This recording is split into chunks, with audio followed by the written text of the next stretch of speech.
bergerak berbagi untuk negeri, guru penggerak majukan pendidikan, guru penggerak menghamba pada murid, kreatif rancang pembelajaran, hargai potensi, tingkatkan prestasi, lahirkan profil pelajar Pancasila. Belajar, bergerak, berbagi untuk negeri, kita menjalin kolaborasi. Belajar, bergerak, berbagi untuk negeri, demi bakti pada Ibu Pertiwi.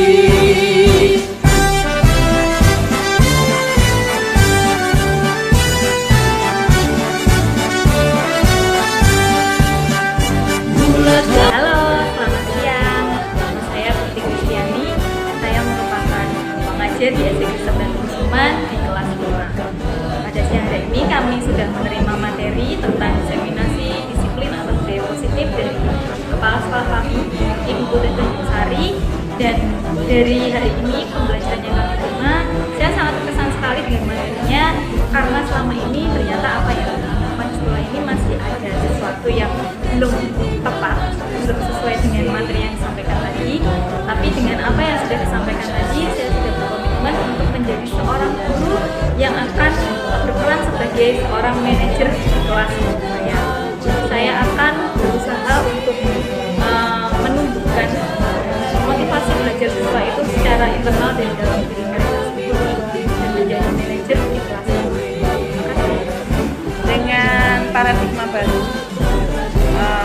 belajar berbudaya positif, buat kita memiliki sesuatu yang baru lagi untuk mengatasi berbagai hal yang berhubungan dengan para peserta didik kita, sehingga kita tidak memperlakukan mereka sebagai sesuatu yang harus kita paksakan sesuai dengan keinginan kita sebagai orang dewasa, tetapi anak-anak atau peserta didik kita memiliki kehendak atau kemauan yang sesuai dengan apa yang hendak mereka capai. Terima kasih.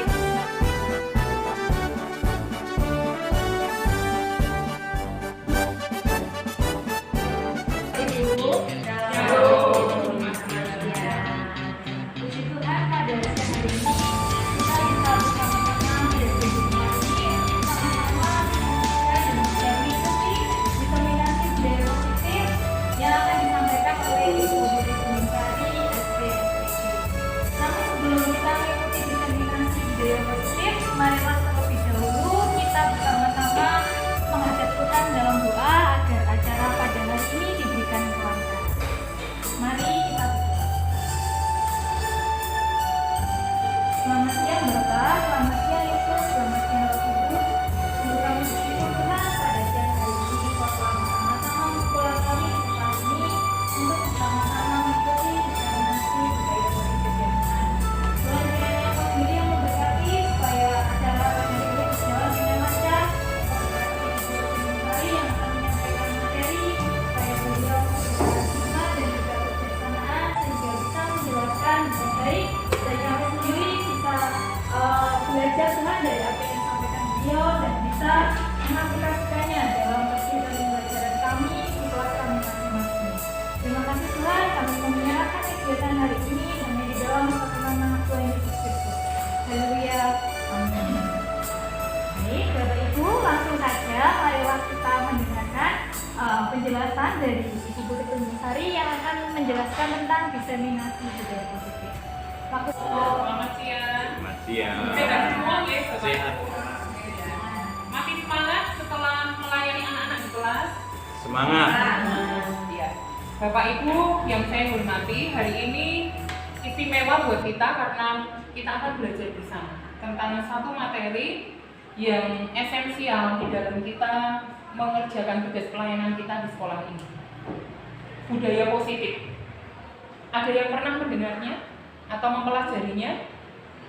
Kalau hari ini saya akan menyampaikan materi tentang budaya positif bukan berarti saya lebih paham gitu Bapak Ibu.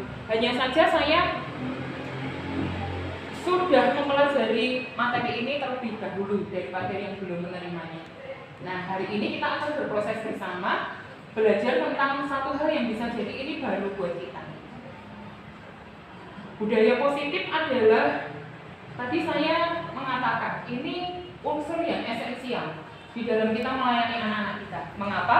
Karena budaya positif jika itu terbangun di dalam sekolah kita, berarti akan terbangun pula lingkungan belajar yang positif untuk anak-anak kita. Kalau lingkungan yang positif tercipta, maka sudah bisa dipastikan anak-anak kita akan nyaman di dalam belajar dan itu akan mempermudah mereka di dalam berprestasi. Hari ini kegiatan kita adalah bagian dari kegiatan belajar saya sebagai calon guru penggerak Angkatan 8 dari Kota Surakarta. Nah, tujuan belajar hari ini adalah kita akan memahami peran kita sebagai guru. Jadi kita sebagai guru itu punya peran untuk membangun budaya positif dengan menerapkan konsep disiplin positif dalam berinteraksi dengan murid. Berikutnya, kalau kita sudah paham dengan budaya positif, maka diharapkan kita akan mampu menerapkan strategi disiplin positif yang memerdekakan murid untuk menciptakan ekosistem sekolah yang aman dan berpihak pada anak. Bapak Ibu tentu sudah perso bahwa saat ini sudah berkembang paradigma baru di dunia pendidikan, yaitu pembelajaran yang berpihak kepada murid. Pembelajaran yang berpihak pada murid adalah pembelajaran yang memerdekakan murid, bukan yang memaksa. Artinya sesuai dengan kebutuhan siswa. Saya sampaikan materi esensial kita hari ini. Nah, ini kita sebagai satu tim akan bersama-sama untuk menciptakan budaya positif di sekolah kita. Saya buka dulu. Boleh dan malah saya minta untuk berpendapat ya. Yang pertama, hukuman itu dapat mendisiplin anak. Bagaimana menurut Bapak Ibu? Hukuman itu dapat mendisiplinkan anak. Silakan, bagaimana Bapak Ibu menurut pendapat Bapak Ibu? Pak Sulis, silakan. Alasannya Pak? Selama hukuman itu bersifat mendidik, tidak apa ya, bersifat kita mendendam atau kita membenci anak. Jadi hukuman itu sifatnya mendidik, itu dapat, saya yakin dapat mendisiplinkan anak. Gitu. Tapi kalau hukuman sudah menyangkut fisik dan seterusnya, itu nanti lain. Terima kasih. Terima kasih. Tepuk tangan buat Pak Sulis. Ada pendapat lain Bapak Ibu? Apakah hukuman itu dapat mendisiplinkan anak? Silakan. Saya Bu. Bu. Selagi hukuman itu bersifat mendidik dan tidak sampai melukai perasaan anak, yang membangun dalam arti meningkatkan karakter anak untuk lebih baik di kemudian hari. Jadi tidak semata-mata itu membebani atau mempermalukan atau menghukum secara fisik maupun secara batiniahnya menjadi terbuka, jangan sampai ke situ. Tetapi ke arah lebih memberi pengertian ke arah yang lebih baik lagi supaya di kemudian hari anak ini lebih meningkatkan kualitas belajarnya, lebih disiplin dan lebih baik. Jadi daripada untuk membangun karakter siswa dan meningkatkan semangat belajar siswa. Baik, yang kedua Bapak Ibu, pemberian hukuman dengan hal positif seperti membaca atau membersihkan halaman sekolah dapat meningkatkan disiplin anak. Bagaimana pendapat Bapak Ibu? Pemberian hukuman dengan hal positif seperti membaca, pernah ya kita memberi anak hukuman seperti itu? Pernah Bapak Ibu? Pernah. Saya juga pernah ini memberi hukuman membaca halaman sekian sampai sekian. Ya. Juga pernah saya memberi tugas siswa, memberi hukuman membersihkan halaman sekolah. Apakah hukuman seperti ini dapat meningkatkan disiplin anak. Bagaimana menurut Bapak Ibu? Pernah nggak perlu disiplin menghukum anak untuk nyapu di halaman? Iya. Dan itu dipertontonkan, diperlihatkan kepada teman-teman atau orang tua yang lain. Jadi sepulang sekolah, yang lain boleh pulang, terus anak-anak yang tidak mengerjakan tugas atau kena sanksi ini dihukum nyapu sampai dipertontonkan, sehingga ya ada sisi positifnya supaya jerah di kemudian hari. Tetapi kalau menurut saya pribadi loh, Iya. itu kok Yanti kayak ada tidak pendapat manusiawi. berbeda dengan Buprek? Apakah setuju atau tidak setuju? Yanti ada pendapat? Monggo. Setuju. Setuju dengan pemberian hukuman seperti itu ya? Pemberian hukuman dengan membaca atau membersihkan halaman sekolah. Biasanya anak akan malu dengan teman-temannya, sehingga mereka jinak. Oh gitu, Udi. Ini kita boleh curah pendapatnya. Yang berikutnya, memberi penghargaan itu dapat meningkatkan motivasi belajar anak. Bagaimana menurut Bapak Ibu? Setuju. Setuju ya? Alasannya apa? Bu Rini? Monggo. Menghargai di sekitar suasana anak mungkin bukan berupa barang yang Iya. atau ujian Iya. atau cuma jempol ini juga, nah itu bisa menyemangati anak-anak bahwa apa yang dihasilkan dari dia itu dihargai. Iya. Jadi bisa meningkatkan Motivasi. motivasi belajar anak. Baik, Bapak Ibu, itu tadi pertanyaan koordinasi.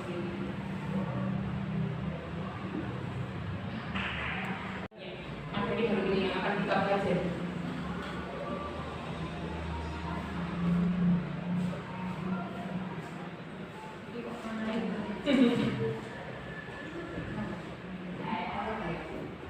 Disiplin positif dan nilai-nilai kebajikan. Bapak Ibu, dengan kertas kecil, silakan ambil kertas kecil. Saya cuma menyiapkan dan boleh dari kertas ya Bapak Ibu. Tuliskan, ada Bu Yanti?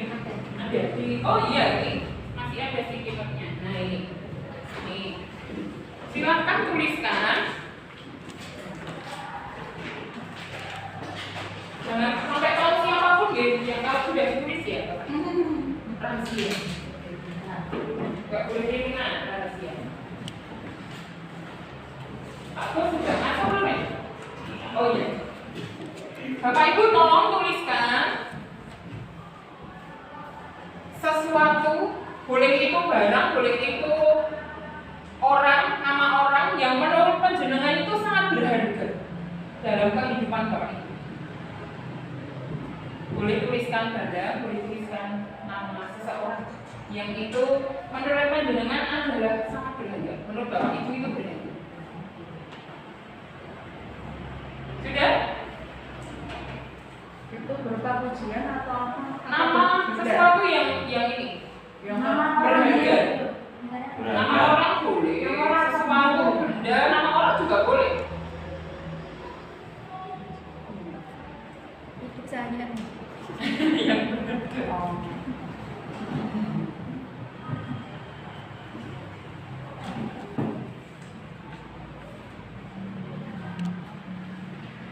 Yang tadi dituliskan Buprek. Pak Suris, bagaimana caranya supaya Buprek ini bisa melepaskan apa yang berharga lagi, Pak? Ya. Boleh apapun dilakukan oleh polisi. Upayanya apa, Pak? Kira-kira apa gitu, Pak? Ini pokoknya saya Tugasnya Pak Sulis, tugasnya Pak Sulis adalah mencoba dengan sekuat tenaga meminta Saya yang dulu. Buprek, iya, memberikan benda. Boleh membujuk, mengancam, mengganti, merayu, menyuap. Nanti tak kasih Buprek agar Buprek mau membuka kepala kanannya. Gitu Pak. Buprek yang baik hati. Buprek itu teman saya, Iya. saudara saya. Saya hanya minta satu permintaan. Tolong kertas yang dipegang Buprek, benda yang dipegang Buprek itu berikan pada saya. Tidak bisa. Enggak, ini hadiah kunci. Buprek yang baik hati. Saya hanya ingin tahu ini kertas ini isinya apa. Bu, dibuka sedikit saja nggak apa-apa supaya anak saya tahu. Tidak boleh diminta. Saya udah rayu-rayu jenengan. Jangan sampai terjadi saya getak-getak jenengan dulu. Tidak apa-apa, Pak.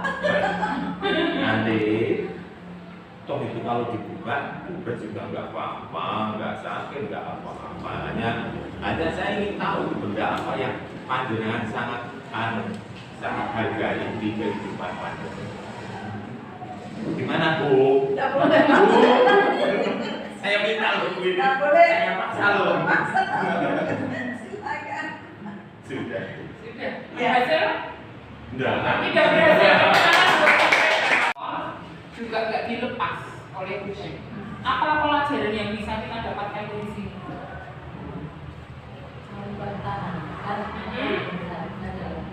Mempertahankan apa yang berharga. Dan sebenarnya apalagi? Mungkin yang lain ada mempertahankan yang berharga. Lalu segala tingkah laku kita ini nanti kontrolnya ada di mana? Diri sendiri. Walaupun Pak Sulis ini nanti memberi pengaruh, berupaya sekuat tenaga untuk mengontrol buprek membuka tangannya. Kalau buprek tidak ingin membuka ya tidak terbuka. Artinya di sini pelajaran yang bisa kita dapatkan adalah segala tindakan itu semuanya sebenarnya kontrolnya ada pada diri kita. Oke? Kita mau belajar tentang perubahan paradigma teori kontrol. Nah, sebenarnya guru mengontrol murid itu adalah sebuah ilusi. Baik kita mengontrol dengan hukuman, dengan motivasi atau penghargaan itu adalah ilusi. Sebenarnya murid kita, siswa-siswi kita ini bertindak berarti atas kontrol diri mereka sendiri. Ketika mereka akan melakukan sesuatu, itu semuanya dikontrol oleh diri sendiri. Jadi ilusi juga bahwa kritik dan membuat orang merasa bersalah dapat menguatkan karakter. Ilusi juga bahwa semua penguatan positif itu efektif dan bermanfaat. Itu berarti belum tentu. Ya. Ilusi juga bahwa orang dewasa memiliki hak untuk memaksa. Ya, kita menghadapi siswa di sini adalah anak. Kalau kita bertindak sebagai orang dewasa, kita sebenarnya tidak punya hak untuk memaksa mereka untuk melakukan suatu tindakan. Ketika kita belajar tentang disiplin positif, di sini kita diperkenalkan dengan teori kontrol. Bahwa sebenarnya kita tidak bisa mengontrol murid kita. Ya. Semua perilaku yang ditunjukkan murid kita itu punya tujuan. Kemudian dari teori kontrol ini muncul model berpikir win-win, menang-menang. Ya. Semua pihak harus menang. Ya, bagaimana itu nanti akan kita pelajari di materi berikutnya. Kemudian kita tadi kembali ke sana yang pojok ya, kita tidak bisa mengontrol orang lain, termasuk murid kita pun kita sebenarnya tidak punya kapasitas untuk mengontrol mereka. Nah dari sini kita belajar makna disiplin. Makna disiplin itu adalah belajar mengontrol diri dengan menggali potensi kita agar tercapai tujuan mulia, yaitu sesuatu menjadi seseorang yang kita inginkan berdasarkan nilai-nilai yang kita hargai. Dari pemahaman teori kontrol bahwa setiap perilaku murid kita ini punya tujuan, kita nanti akan belajar teori motivasi. Dari model berpikir win-win solution, kita akan belajar tentang 5 posisi kontrol kita sebagai guru terhadap siswa-siswi kita. Gitu ya. Kemudian ada realitas kebutuhan, kita akan belajar tentang 5 kebutuhan dasar manusia. Dan kita pun di situ juga akan belajar kebutuhan kita. Bukan hanya murid-murid, tetapi bapak ibu guru pun juga memiliki kebutuhan. Kalau kita belajar kata disiplin, menurut pengalaman saya selama ini menjadi guru, ini adalah bagian yang paling menantang di dalam pekerjaan kita. Betul betul Bapak Ibu? Ya, pengalaman kita paling aneh itu disiplin siswa. Ya, menurut kita selama ini seperti itu. Ya, disiplin berasal dari bahasa Latin. Disciplina, ya. Ejaannya seperti itu. Yang artinya belajar. Makna asal dari kata ini berkonotasi dengan disiplin diri dari murid-murid Socrates dan Plato. Disiplin diri membuat orang menggali potensinya menuju tujuan dan apa yang dia hargai. Namun di dalam budaya kita apa yang terjadi Bapak Ibu? Makna kata disiplin telah berubah menjadi sesuatu yang dilakukan seseorang pada orang lain supaya orang itu patuh. Ya, seperti kita pada murid-murid kita. Kecenderungan umum adalah menghubungkan kata disiplin dengan ketidaknyamanan, bukan dengan apa yang kita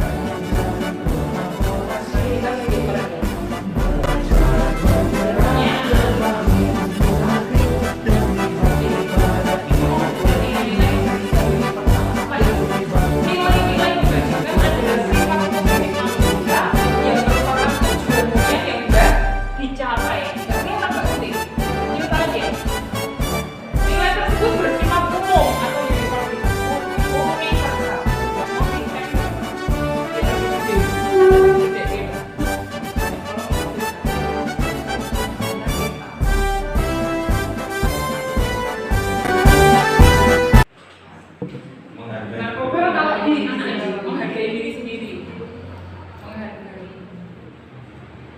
mengasihi ya, kalau kita mengasihi diri sendiri. Tapi kalau anak-anak SD belum gitu Bapak Ibu, belum sampai ke situ gitu. Semoga tidak. Iya. Mengumpat ya Pak Ade ya. Bergantian atau menunggu giliran. Masuk apa nih? Tertib. Gaya tertib. Antri di kantin misalnya. Gunakan masker. Apa nih? Taatan ya.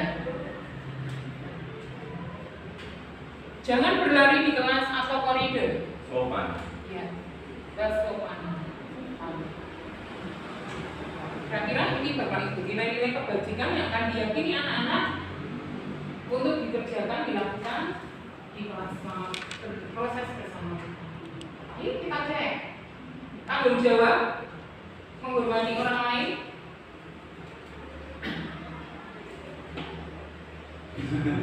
Gak cocok ya? Gak cocok Bu. Gak cocok? Apa kok ini? Kita curang pendapat. Oh, meset ya? Turun. Naik dikit. Naik sedikit. Iya. Loh, mindset Pak. Iya. Selalu kembalikan buku ke tempatnya itu nilai keyakinan kelasnya tanggung jawab. Dilarang mengganggu orang lain. Hadir di sekolah 15 menit sebelum pembelajaran dimulai.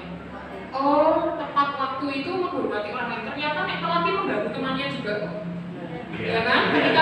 Ketika dia guru membukakan pintu, yang lain jadi terang. Menghormati hak orang lain, ya, berkomitmen. Dilarang melakukan kekerasan. Menghargai ini ada ya, keselamatan. Dilarang menggunakan narkoba. Nilai kebajikannya adalah kesinambungan. Bergantian atau menunggu giliran. Tertib itu dalam rangka menghormati. Oh, ada bersantai, menunggu antrian, menggunakan masker demi kesehatan bersama.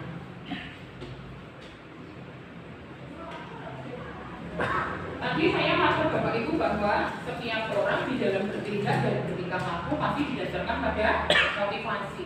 Ya. Motivasi itu muncul dari kebutuhan dasar manusia yang ingin terpenuhi, yang ingin dipenuhi. Jadi kita melakukan sesuatu karena dalam rangka kita memenuhi kebutuhan dasar kita. Ada 5 kebutuhan dasar Bapak Ibu. Yang pertama, bertahan hidup. Ya. Dengan apa ini bertahan hidup? Makanan ya. Kalau nggak makan bertahan hidup. Kemudian penguasaan, ya. Ini kasih sayang dan rasa diterima, kesenangan dan kebebasan. Ini ada kebutuhan dasar. Posisi kontrol.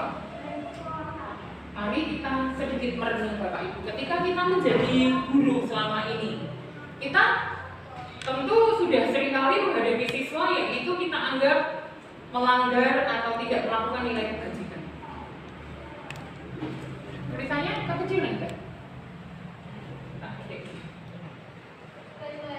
Ada 5 posisi kita. Sebagai penghukum, sebagai pembuat rasa bersalah, sebagai teman, pemantau dan manajer. Ketika kita memposisikan diri sebagai penghukum dan membuat rasa bersalah kepada siswa, itu kita membawa siswa memiliki identitas yang gagal. Kalau siswa itu kita dorong untuk memiliki identitas sukses, itu kita memposisikan diri menjadi pada posisi teman dan pemantau. Sedangkan identitas berhasil pada siswa itu juga bisa kita diraih jika guru menempatkan diri sebagai posisi manajer. Ini kolom yang kedua, sebentar saya gesernya. Identitas gagal itu melakukan sesuatu karena menghindari hukuman. Identitas yang ini sebagai yang ada di kolom ini mengharapkan imbalan. Jadi motivasi internal, eksternal ya, yang dua ini ya. Sedangkan ini siswa itu bisa memiliki motivasi internal, menghargai diri sendiri. Seperti apa posisi kontrol guru sebagai penghukum?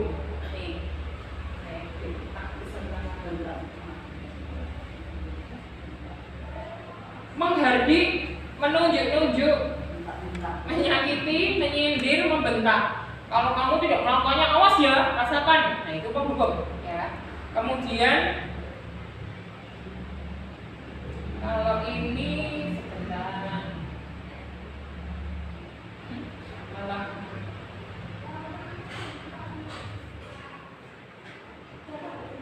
biasanya ciri-cirinya seperti ini. Hasilnya seperti apa? Kalau kita membentak anak, dia akan memberontak, menyalahkan orang lain, kemungkinan tadi menyimpan kesalahan atau membuat kesalahan lain. Akhirnya mereka berbohong. Kaitannya dengan dunia, murid meletakkan guru di luar dunia berkualitas. Murid akan berkata, biarkan saja, nanti juga marah-marah lagi balik Bapak Ibu. Bagaimana jika guru itu menempatkan diri sebagai pembuat rasa bersalah? Saya juga sering melakukan ini tanpa saya sadari. Guru berceramah dan mengatakan, kamu itu bagaimana? Sepertinya halus suaranya. Tetapi dari kata-kata yang halus itu kita menimbulkan rasa bersalah pada siswa. Ibu kecewa sekali sama kamu. Ya, sebenarnya halus, tapi itu membuat siswa itu merasa bersalah. Kamu seharusnya sudah tahu. Ibu lelah sekali mengatakannya. Ibu capek menasehati kamu. Itu ya. Hasilnya siswa akan menyembunyikan, menyangkal, berbohong seperti itu. Jika kita menempatkan diri guru itu sebagai teman, ada nggak Bapak Ibu? Guru kadang menempatkan diri jadi teman bagi siswanya. Ada, ya. Dia guru itu akan membuatkan alasan untuk muridnya. Kemudian kalimatnya biasanya begini, ayolah buat ibu senang gitu ya, buat bapak guru bangga gitu ya. Masa kamu tidak tahu? Ingat tidak, ibu pernah bantu gitu ya. Ini akan menyebabkan murid kita tergantung kepada kita. Jika kita menempatkan diri sebagai pemantau, kita selalu menghitung-hitung apa yang dilakukan murid kita. Lagai seragam salah, lagai negara PR dan sebagainya. Itu pemantau. Kalimatnya, coba nak, apa peraturannya hari ini? Gitu ya. Itu pemantau. Akibatnya siswa akan bisa menyesuaikan diri bila diawasi. Tapi kalau tidak ada pemantau, bisa jadi kembali lagi ke sikap awal. Nah, yang paling disarankan guru menempatkan diri pada posisi manajer. Guru akan berbuat apa? Mengajak siswanya berkomunikasi dulu. Ya. Mengapa kamu datang terlambat? Mengapa kamu tidak mengerjakan PR? Tidak berkomunikasi dulu. Apa yang bisa kamu kerjakan untuk memperbaiki masalah ini? Hasilnya pribadinya akan dikuat, tidak tersebut. Kira-kira gambarannya seperti itu, Bapak Ibu. Kita tentu pernah mengalami posisi sebagai penghukum, pembuat rasa bersalah. Mungkin kita pernah memposisikan diri kita sebagai teman, pemantau dan manajer. Ayolah nak, lakukan begini. guru memposisikan diri sebagai apa kamu mau mendapatkan stiker bintang hari ini? Ya sebagai pemantau, Bapak Ibu guru sebagai pemantau. Bagaimana kamu bisa menyelesaikan masalah ini, nak? Solusimu apa yang akan kamu ambil? Itu berarti kita sebagai kamu itu selalu mengerjakan yang terakhir. Berarti ini sebagai